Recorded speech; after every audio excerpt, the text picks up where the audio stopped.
Muy buenas tardes, ingenieros. Somos el grupo número 3. Está conformado por Meneses, Rodríguez y Miguel Arcón. Lo que vamos a presentar son los elementos finales de control. Los elementos finales de control son los dispositivos encargados de transformar una señal de control en un flujo de masa o energía. Esta variable manipulada es la que incide en el proceso causando cambios de variable controlada. Lo más común en el proceso es que la manipulación sea caudal para ajustar el flujo de una línea. Existen primeramente dos mecanismos. Modificar la energía entregada al fluido y modificar la resistencia al paso del fluido. De los diversos elementos finales de control, el de más amplia difusión es la válvula automática con actuadores neumáticos o eléctricos.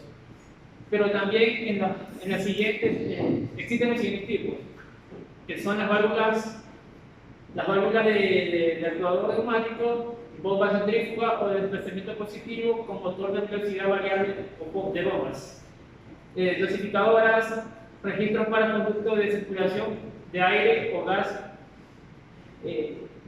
Ventiladores con acondicionamiento de velocidad variable, contactos para resistencias eléctricas, válvulas rotatorias para sólidos, válvulas de cuchilla para sólidos, espaciadores de maletas para sólidos y cinta transportadora de sólidos. En la figura siguiente se ve la válvula de globo con un actuador neumático de diagrama en donde se indican las diversas piezas de producción. Tenemos lo que es el diafragma, tenemos el cabezal, el resorte, el conector, el indicador de posición, tenemos la armadura, tenemos la empaquetadura, tenemos el bonete, el vástago, el actuador, el asiento y el cuerpo. La válvula utiliza una señal externa que puede ser neumática o eléctrica y posteriormente transformada en una de tipo neumática que indique cabezal. Estos elementos los podemos considerar constituidos por dos partes. Tenemos el actuador que recibe la señal del controlador y la transforma en un desplazamiento lineal o rotacional que merece a merced o un cambio de la tensión ejercida sobre el diafragma. Tenemos el cuerpo. El diafragma está ligado a un vástago que hace la sección de pasaje del fluido cambie con este caudal. Desde el punto de vista estático, el actuador es moderadamente inicial y la dinámica más significativa es la del llenado del cabezal con una constante de tiempo del orden de los segundos. El cuerpo cercano debe retardo y la ganancia viene determinada por la característica del flujo instalado. Tenemos las generalidades también Tenemos las generalidades de esta válvula. Ya. En los procesos industriales, la válvula de control juega un papel muy importante en el bucle de regulación. Realiza la función de variar el caudal del fluido y el control, que se modifica a su vez el valor de la variable de la medida, comportándose como un orificio de área. Continuamente la variable dentro del bucle de control tiene tanta importancia como el elemento primario, el transmisor y el controlador. Las válvulas de control se componen básicamente de los siguientes elementos. Tenemos el servomotor eléctrico que acciona el movimiento del vástago y con ello del obturador. Puede ser neumático, eléctrico, hidráulico o digital. Tenemos el servomotor neumático, que consiste en un diafragma o pistón con resorte que trabaja entre 3 y 15 psi, es decir, que las posiciones extremas de la válvula ocurren a 3 y 3 a 15 psi. Y al aplicar cierta presión sobre el diafragma, el resorte se comprime de tal modo que el mecanismo empieza a moverse y sigue moviéndose hasta que llegue a un punto de equilibrio entre la fuerza ejercida por la presión del aire sobre el diafragma y la fuerza ejercida sobre el resorte. Tenemos el servomotor eléctrico, que se trata de un motor eléctrico acoplado al vástago de la válvula a través de un tren de engranajes. El motor se caracteriza fundamentalmente por su par y por el tiempo requerido para hacer pasar la válvula en la posición abierta a la cerrada o viceversa. tenemos el vástago.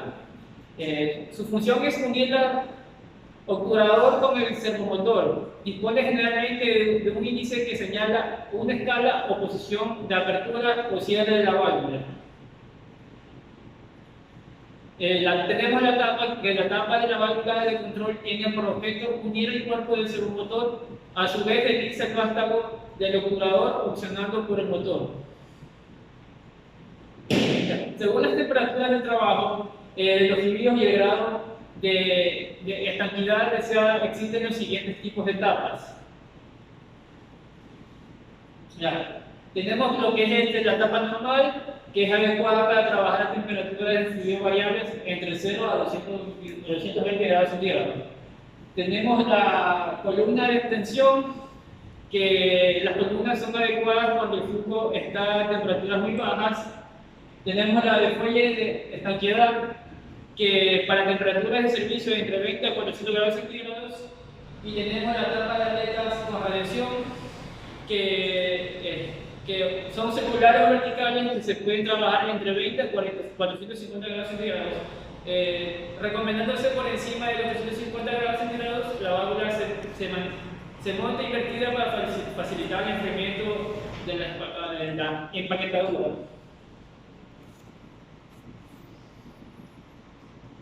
Ya tenemos lo que es la empaquetadura, que es una caja de protección entre la tapa y el vástago, que tiene por función impedir que el fluido se escape a través de la tapa. Ya la caja de empaquetado de la válvula consiste en unos anillos de estopado comprimidos por medio de una tuerca, o bien mediante una brida de presión regulable con 2 tuercas. La empaquetadura puede ser apretada manualmente de modo periódico, o bien puede ser presionada elásticamente por un muelle apoyado anteriormente a la tapa. La empaquetadura normal puede ser de aros de teflón de sección en V, comprimidos con un resorte, con la ventaja de que el teflón es autolubricante y no necesita engrase. Cuando el fluido y las condiciones del servicio no permiten el empleo aislado del teflón, se utiliza el gráfico en forma de filamento, laminado y en cinta. El gráfico sustituye el amoníaco que fue dejado semejante utilizar por razones de salud humana.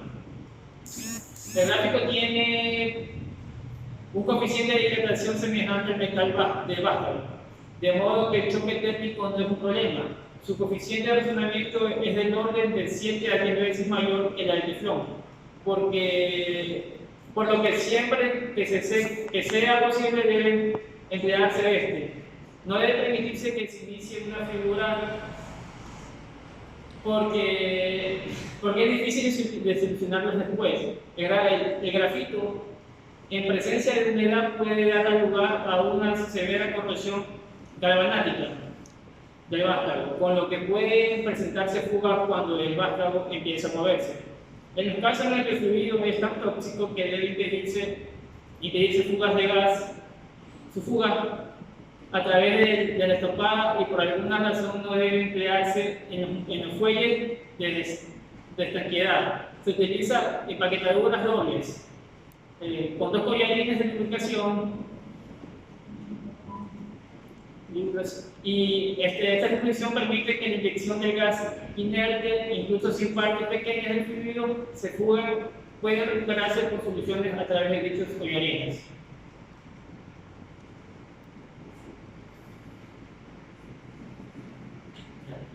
El cuerpo de la válvula debe de resistir las temperaturas y la presión del fluido sin pérdidas, tener un tamaño de acuerdo para el caudal que debe controlar y ser resistente a la erosión o corrosión producidas por el fluido.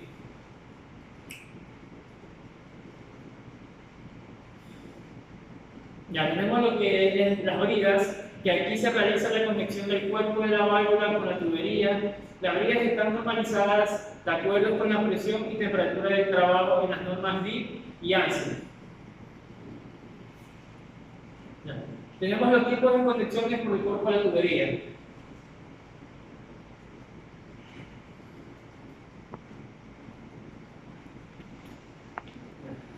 Tenemos el obturador. Es quien realiza la función del control del paso del fluido y puede actuar en su propio eje o bien tener un movimiento rotativo. Ya el asiento, junto con el obturador, forma el corazón de la válvula, forma el corazón de la válvula. Al controlar el caudal gracias a un orificio de paso variable, de forma a variar su posición relativa y además tiene la misión de cerrar el paso del fluido. Las válvulas pueden ser de varios tipos, según sea el diseño del cuerpo y el movimiento del obturador. Las válvulas de movimiento lineal, en las que el obturador se mueve en dirección de su propio eje, se clasifica como vemos a continuación. Tenemos lo que las válvulas de Glow. Puede verse como se ve en la figura, sea de simple asiento o de doble asiento o de obturador equilibrado respectivamente. Las válvulas de simple asiento precisan de un actuador de mayor tamaño para que el obturador cierre en contra de la presión diferencial de las fugas en posición de cierre sean mínimas. El cierre estanco se logra con el obturadores provistos de una arandela de teflón. En las válvulas de doble asiento o de obturador equilibrado, la fuerza de desequilibrio desarrolla por la presión diferencial a través del obturador es de menor que la válvula de simple asiento. Por este motivo se emplean en válvulas de gran tamaño o bien cuando deban trabajarse con una alta presión diferencial. En posición de cierre, las fugas son mayores que la válvula de simple asiento. Tenemos la válvula de ángulo. En esta válvula presenta, como se encuentra en la figura, permite obtener un flujo de caudal regular, sin exceso de turbulencias, y es adecuado para disminuir la erosión cuando esta es considerable por las características del fluido o por la excesiva presión diferencial. El diseño de la válvula es idóneo para el control de fluidos como vaporización, flashing o para trabajar con grandes presiones diferenciales y para que los fluidos que contienen sólidos en suspensión, tal como se ve en la siguiente figura. Tenemos la válvula de 3 vías. Este tipo de válvulas generalmente se utilizan para mezclar fluidos o también se la pueden llamar como válvulas mezcladores, como se ve en la figura, para poder derivar de un flujo de entrada en dos flujos de salida, como también está en la figura B. Tenemos lo que son las válvulas de diversores. Las válvulas de 3 vías intervienen típicamente en el control de temperaturas o de intercambiadores de calor. También tenemos la válvula de jaula. Consiste en un obturador cilíndrico que se desliza en una jaula con orificios adecuados en las características del caudal deseadas, como se ve en la figura. Se caracteriza por ser fácil desmontaje del obturador y por esto puede incorporar orificios que permiten eliminar prácticamente el desequilibrio de las fuerzas producidas por la presión diferencial, favoreciendo la estabilidad del funcionamiento. Por este motivo, este tipo de obturador equilibrado se emplea en válvulas de gran tamaño, o bien cuando deban trabajarse a una alta presión diferencial. Como el obturador está contenido dentro de la jaula, la válvula es muy resistente a las vibraciones y al desgaste. Por otro lado, el obturador puede disponer de aros de teflón con la válvula en posición cerrada, asientan contra la jaula y permite aún así un cierre más hermético, como se ve en la siguiente figura. También tenemos la válvula de compuerta. Este tipo de válvula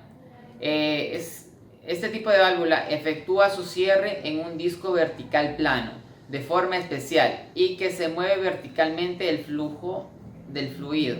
Por su disposición es adecuada generalmente para controlar todo o nada, ya que en posición intermedia tienden a bloquearse. Tiene la ventaja de presentar muy poca resistencia del fluido y del flujo del fluido cuando está en posición de apertura total, tal como se ve en la figura. También tenemos la válvula en Y. Como se puede ver en la figura, puede verse en forma de Y es adecuada como válvula de cierre, de control, como válvula de todo o nada. Se caracteriza por su baja pérdida de carga y como válvula de control. Presenta una gran capacidad de caudal. Posee una característica de autodrenaje cuando está instalada está instalada con un cierto ángulo. Se emplea usualmente en instalaciones criogénicas. Ya, ahí podemos observar la válvula en Y. También tenemos la válvula de cuerpo partido. Esta válvula es una modificación de la válvula de globo de simple asiento, teniendo el cuerpo partido en dos partes, entre las cuales están presionando el asiento. Esta disposición permite una fácil situación del asiento y facilita un flujo suave del fluido, sin espacio muerto en el cuerpo. Se emplea principalmente para fluidos viscosos en la industria alimentaria, como se observa en la siguiente imagen. También tenemos la válvula de Saunders. En la válvula de Saunders, como se ve en la figura, el obturador es una membrana flexible que a través de un vástago unido a un servomotor es forzado contra un resalte del cuerpo cerrado, así el paso del fluido. La válvula se caracteriza porque el cuerpo puede revestirse fácilmente de goma o de plástico para trabajar con fluidos agresivos. Tiene la desventaja de que el servomotor de acción debe ser muy potente y se utiliza principalmente en procesos químicos difíciles, en particular en el manejo de fluidos negros o bien en el control de fluidos contenidos sólidos en suspensión. Válvula de obturador excéntrico rotativo. Consiste en un obturador de superficie esférica que tiene un movimiento rotativo excéntrico y que está unido al eje de giro por uno de los dos brazos flexibles. El eje de giro sale al exterior del cuerpo y se acciona por el vástago de un servomotor. El par de este es reducido gracias al movimiento excéntrico de la cara esférica de un obturador. La válvula puede tener un cierre estanco mediante arco de teflón dispuesto en el asiento y se caracteriza por su gran cantidad de caudal, comparable de la válvula de mariposa y a la válvula de bola, y por eso su elevada pérdida de carga admisible. La válvula de obturador cilíndrico excéntrico es esta válvula. Tiene un obturador cilíndrico excéntrico que asienta contra un cuerpo cilíndrico. El cierre hermético se consigue con un revestimiento de goma y teflón en la cara del cuerpo donde asiste el obturador. Es adecuado por fluidos corrosivos y líquido viscoso. La válvula de mariposa. El cuerpo está formado por un anillo cilíndrico dentro del cual gira transversalmente un disco circular. La válvula puede cerrar herméticamente mediante un anillo de goma encontrado en el cuerpo. Un servomotor exterior acciona el eje de giro del disco y ejerce su par máximo cuando la válvula está totalmente abierta, en control total todo o nada, que se considera en 90 grados, y el control continuo, que es en 60 grados de esta válvula. A partir de la posición de cierre, ya sea la última parte del giro, es bastante inestable. Siempre que la presión difiera, que permanezca constante. En la selección de la válvula es importante considerar las presiones diferenciales correspondientes a la posición completa de apertura y cierre. Es necesario una fuerza grande de actuador para accionar la válvula en caso de una caída de presión elevada. Las válvulas de mariposa se emplean para el control de grandes caudales de fluidos a baja presión. La válvula de bola. El cuerpo de la válvula tiene una cavidad interna esférica que alberga un obturador en forma de esfera o de bola, de ahí su nombre. La bola tiene un corte adecuado, usualmente en V, que fija la curva característica de la válvula y gira transversalmente accionada por un servomotor exterior. El cierre estanco se logra con un arco de teflón incorporado en el cuerpo contra el cual asiste la bola cuando la válvula está cerrada. En posición de la apertura total, la válvula equivale aproximadamente en tamaño 75% del tamaño de la tubería. La válvula de bola es empleada principalmente en el control de caudal de fluidos negros o bien en fluidos con gran porcentaje de sólidos en su superficie. Una válvula de bola típica es una válvula de macho, como podemos ver en la figura, que consiste en un macho de forma cilíndrica o de troncocónica con un orificio transversal igual al diámetro inferior de la tubería. El macho ajustable es el cuerpo de la válvula y tiene un movimiento de giro de 90 grados. Se utiliza generalmente en el control manual todo o nada de líquidos o gases y en la regulación de caudales. La válvula de flujo axial. La válvula de flujo axial consiste en un diafragma accionado neumáticamente que mueve un pistón, el cual a su vez comprime un fluido hidráulico contra el obturador formado por un material elastómero. De este modo, el obturador se expande para cerrar el flujo anular del fluido. Este tipo de válvulas se emplean para gases y especialmente para silicios. Las características del caudal inherente. El obturador determina la característica del caudal de la válvula, es decir, la relación que existe entre la posición del obturador y el caudal de paso del fluido. La característica de un fluido incompresible fluyendo en condiciones de presión diferencial constante a través de la válvula denominada característica del caudal inherente, y se representa usualmente considerando como abscisa la carrera del obturador de la válvula y como ordenadas el porcentaje de caudal máximo bajo una presión diferencial constante. Las curvas características más significativas son las aperturas rápidas, las lineales y las isoporcentuales, siendo las más importantes estas dos últimas. Otras curvas son las parabólicas y las correspondientes a las válvulas de tajaderas, mariposas, Saunders y con el obturador excéntrico rotativo. Las curvas características se obtienen mecanizados de obturadores para que al variar la carrera el orificio de paso variable existente entre el contorno del obturador y el asiento configure las características de la válvula. Como podemos ver en la figura, pueden verse varios tipos de obturadores cuyas formas y mecanizaciones determinan estas características. Muchas gracias.